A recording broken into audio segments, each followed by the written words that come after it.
Let's see one more problem which is related to this concept. So here we have found out the sum of nth roots of unity. There we will take product of these all n roots. Let's prove that the product is equal to minus 1 raised to n minus 1. So the next question is,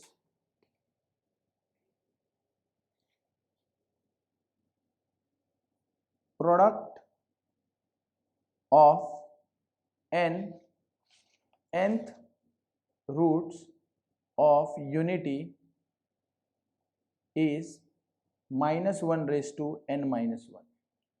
Now to prove this result, we will take product of all the n roots of unity.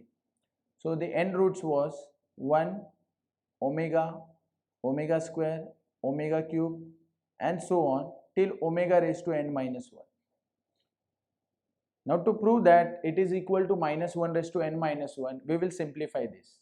So here you can observe that base of all the terms is same.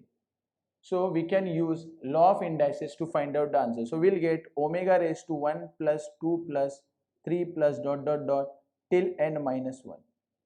So here we are finding addition of n terms which are in arithmetic progression, that is AP.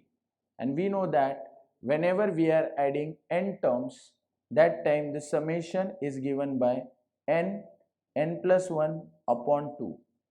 But here we are adding n minus 1 terms. It means total number of terms are 1 less than n.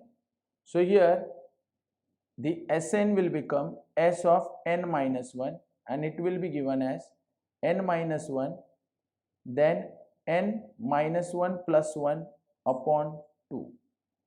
So it will ultimately become n minus 1 upon 2. So this will become n into n minus 1 upon 2. Now to find out the answer, I will substitute value of omega. So we have considered omega as cos of 2 pi by n plus I sin 2 pi by n raised to n into n minus 1 upon 2. Now using de Moivre's theorem, this will become cos of 2 pi by n into n minus 1 upon 2 plus I sin 2 pi by n into n minus 1 upon 2. Now 2 and 2 gets cancelled out.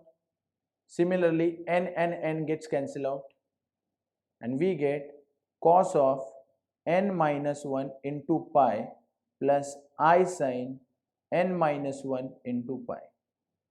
Now we'll again apply de Moivre's theorem.